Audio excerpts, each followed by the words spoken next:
भवन निर्माण निगम के भवनों का उद्घाटन मुख्यमंत्री नीतीश कुमार ने किया।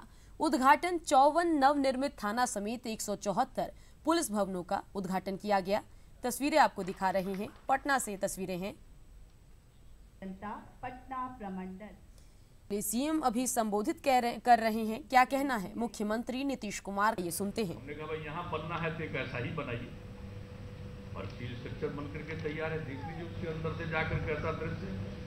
तो सारे आइकॉनिक बिल्डिंग बन रहे हैं, लेकिन ये सब के अलावे जान लीजिए जो पुलिस भवन बन रहा है उस पुलिस भवन की खासियत देखिए। अब तो सारे बिल्डिंग बन रहे हैं, वो सारे बिल्डिंग भूकंप रोधी बन रहे हैं, लेकिन जो वो भवन बन रहा है वो बहुत ही खास है।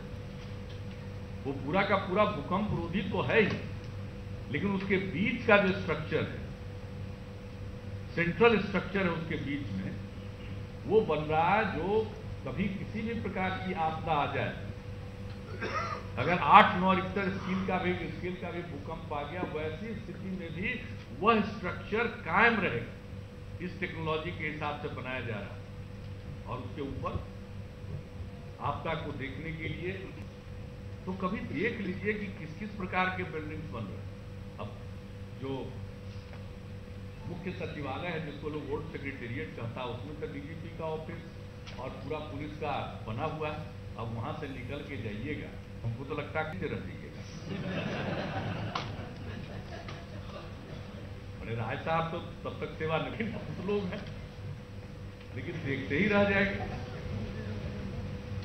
इस तरह का बिल्डिंग बनाया जा रहा है। तो आप समझ लीजिए हम लोगों को जो करना है हम लोग कर रहे हैं। अब मेरी एक अपेक्षा है कि आप लोगों को जो करना है आप कीजिए, और उसी से बिहार की पहचान रूल ऑफ लॉ के कारण बनी, और वो पहचान कभी मिटने नहीं देना। और इसमें आप सब लोगों की बड़ी भूमिका है। तो दुरुस्त रखिएगा तब, नहीं तो आदमी का स्वभाव होता है जिसको पावर मिलता है वो गड़बड़ करने लगता है।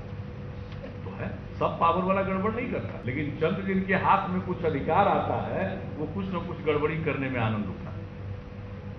कुछ लोग पावर का मतलब मानते ही है कमाओ, अधिकार का मतलब कमाओ। तो ऐसे चंद लोग तो हैं समाज, तो उन पर तो नजर रखनी पड़ेगी। ऐसे चंद लोग बाकी लोगों को भी, पूरी व्यवस्था को, पूरी संस्था को बदनाम कर देते हैं। तो इस स्थिति में आप सब लोगों को भी पूरे तौर पर अलर्ट रहना है।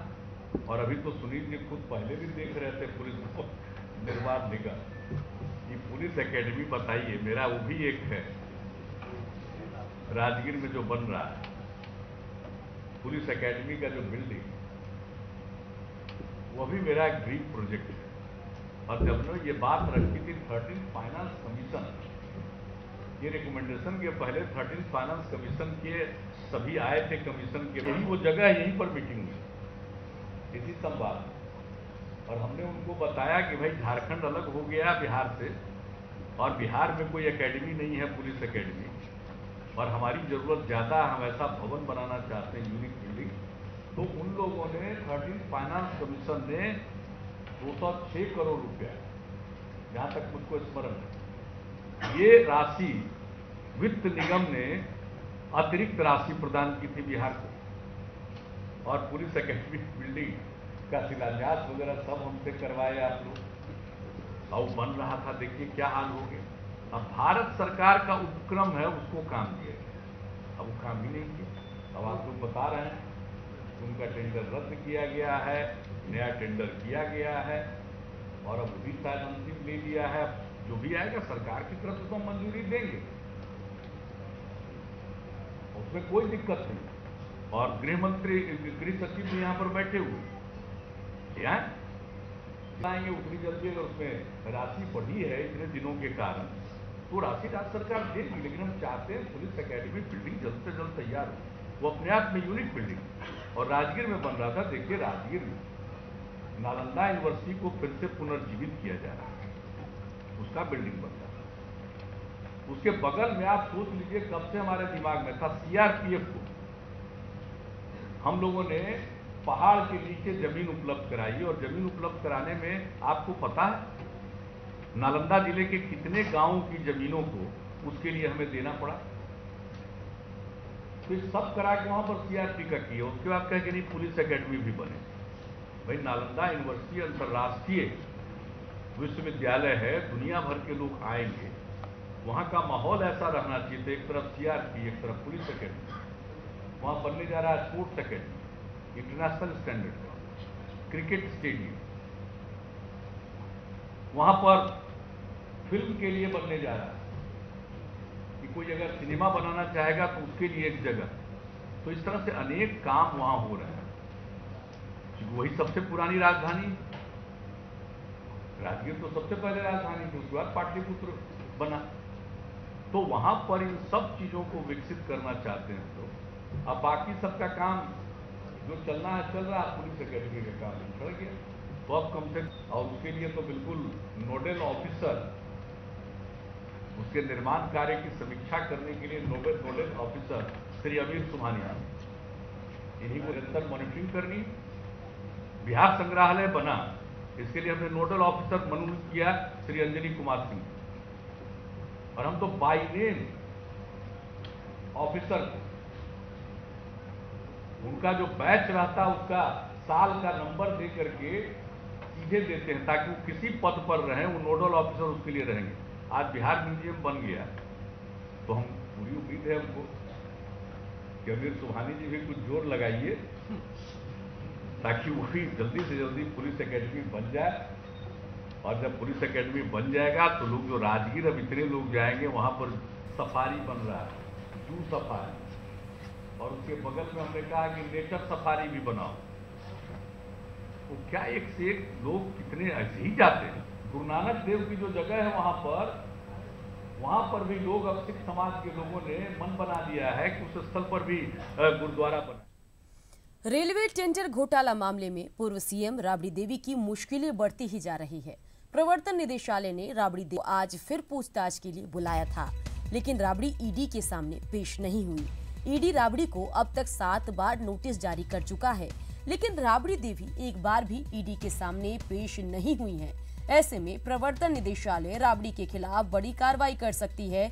वहीं ईडी सूत्रों की माने तो राबड़ी देवी और तेजस्वी यादव जानबूझकर नोटिस को नजरअंदाज कर रहे हैं, क्योंकि लालू परिवार को ऐसा विश्वास है कि राबड़ी और तेजस्वी की गिरफ्तारी से उन्हें सियासी फायदा मिल सकता है। आपको बता दें कि इस मामले में ईडी और सीबीआई आरजेडी अध्यक्ष लालू प्रसाद और पूर्व डिप्टी सीएम तेजस्वी यादव को भी आरोपी बनाया है। प्रवर्तन निदेशालय ने रेलवे टेंडर घोटाला मामले में पूछताछ के लिए तेजस्वी यादव को 13 नवंबर को फिर दिल्ली बुलाया है। नोटिस पर नोटिस, नोटिस पर नोटिस, यह हाल है ईडी का राबड़ी देवी के मसले पर। ईडी इस मामले पर 7 बार देवी को पूछताछ के लिए दिल्ली से दफ्तर में बुलाई, लेकिन एक बार भी राबड़ी देवी पूछताछ की प्रक्रिया में हिस्सा लेने के लिए नहीं आई। जब इस मामले की आंतरिक तौर पर पड़ताल कराई गई तो पता चला कि राबड़ी देवी खुद से चाहती हैं कि इस मामले पर अगर वो पूछताछ की प्रक्रिया में हिस्सा नहीं लेती हैं तो उनकी गिरफ्तारी हो सकती है। लिहाजा वो चाहती हैं कि इस मामले में, जिससे कि उनकी सुस्त और लुप्त हो चुकी राजनीति को थोड़ी सी हवा दी जा सके और लालू प्रसाद यादव इस मसले पर अपनी राजनीतिक रोटियां सेक सके।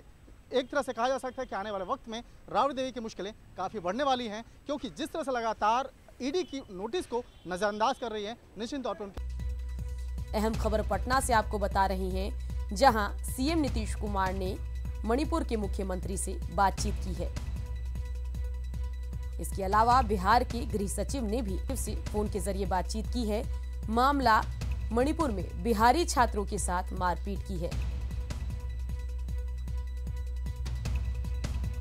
बड़ी खबर पटना से आपको बता रहे हैं, समुचित इलाज और दोषियों के खिलाफ कड़ी कार्रवाई की मांग की गई है।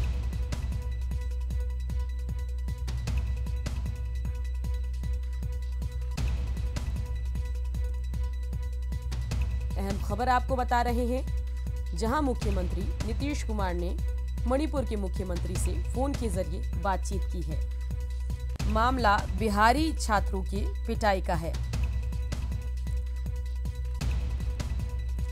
मुख्यमंत्री ने हालात के विषय में जानकारी ली है, छात्रों की क्या स्थिति है ये जाना है। इसके अलावा दोषियों के खिलाफ उचित कार्रवाई की मांग की है। पूर्व छात्र एनआईटी मणिपुर के हमारे साथ फोन लाइन के जरिए जुड़ गए हैं। कुमाऊं झारखंड में मणिपुर में बिहारी छात्रों के साथ मारपीट की खबर आ रही है। आप क्या कुछ कहना चाहेंगे इस पर? मैम एक्चुअली क्या है कि मणिपुर में बराबर जो भी मणिपुर से बाहर के जो बच्चे हैं बराबर उनके साथ मारपीट की घटना होते रहती है। ये कोई पहली बात नहीं है। 2014 में भी मारपीट हुई है, 15 में भी हुई है, 16 में भी हुई है और 17 में भी हुई है। वहाँ का जो कॉलेज एडमिनिस्ट्रेशन है उसका सीधा सा कहना है कि जो भी बाहर के बच्चे यहाँ आए हुए हैं वो यहाँ पे मत आइए, यहाँ पर सिर्फ मणिपुर के बच्चे पढ़ाई करेंगे। और क्लास रूम में भी मेंटली टॉर्चर किया जाता है, बच्चे को डराया धमकाया जाता है, बाहर भी परेशान किया जाता है, छोटी छोटी बातों पे वहाँ पे बुरी तरह से पीटा जाता है। और लगातार ये सिलसिला मतलब चलते आ रहा है जब से नहीं बना है वहाँ पे मणिपुर में, तब से बाहरी बच्चों के साथ, सबसे ज्यादा बिहार के बच्चों के साथ वहाँ पे मारपीट की घटनाएं करते हैं वो लोग। बिल्कुल, लेकिन कुमुद पता नहीं जब आप पढ़ाई कर रहे होंगे उस समय क्या स्थिति रही होगी, लेकिन अभी मुख्यमंत्री ने पूरे मामले पर मणिपुर के मुख्यमंत्री से बातचीत की है। शायद इसके बाद कोई बदलाव वहां पर माहौल में देखने को मिले। आपको क्या ऐसी उम्मीद है? जी मैम, 2014 में भी हम जिस समय थे उस समय में हमारे साथ वहाँ के लोकल पुलिस और एडमिनिस्ट्रेशन मिलके हमें कम से कम 50 बिहार से 2 बड़े अधिकारी वहाँ पे हम लोग से मिलने गए थे।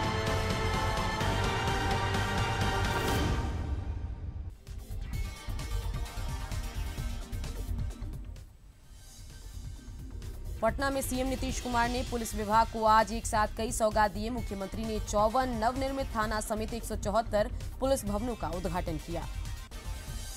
रेलवे टेंडर घोटाला मामले में पूर्व सीएम राबड़ी देवी की मुश्किलें बढ़ती ही जा रही है। प्रवर्तन निदेशालय ने राबड़ी देवी को आज फिर पूछताछ के लिए बुलाया था, लेकिन राबड़ी ईडी के सामने पेश नहीं हुई। छपरा में हत्या के बाद जमकर हंगामा हुआ। मोतिहारी में सरकारी दफ्तर में शराब पीते 2 कर्मचारियों को गिरफ्तार किया गया। यहां सदर अंचल कार्यालय में डीएम ने 2 कर्मचारियों को शराब पीते पकड़ लिया। गिरफ्तार कर्मचारी का नाम हारून रशीद और भोला राम है, जिसे डीएम ने निलंबित करने का आदेश दिया। खगड़िया में भूमि विवाद और वर्चस्व की लड़ाई में अपराधियों के 2 गुटों में जमकर फायरिंग हुई। बाद में मौके पर पहुंची पुलिस ने इलाके का घेराबंदी कर 4 अपराधियों को हथियारों के साथ गिरफ्तार कर लिया।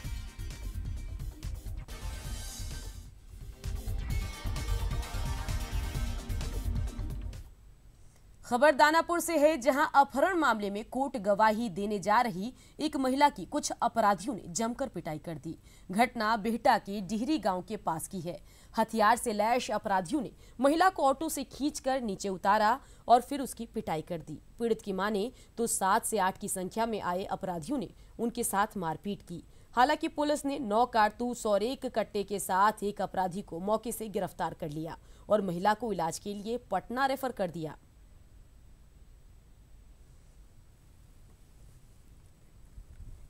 तारीख बजाई थी सर। क्या चीज का तारीख था?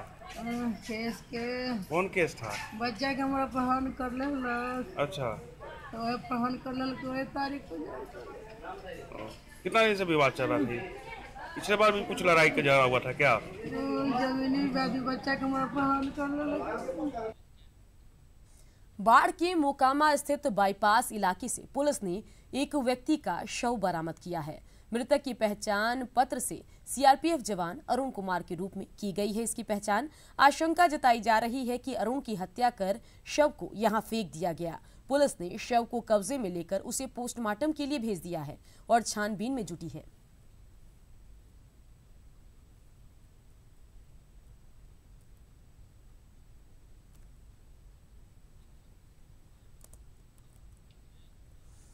इसी के बिहार की तमाम खबरों को विस्तार से जानने के लिए लॉग ऑन कीजिए news18bihar.com पर। मुझे दीजिए इजाजत। नमस्कार।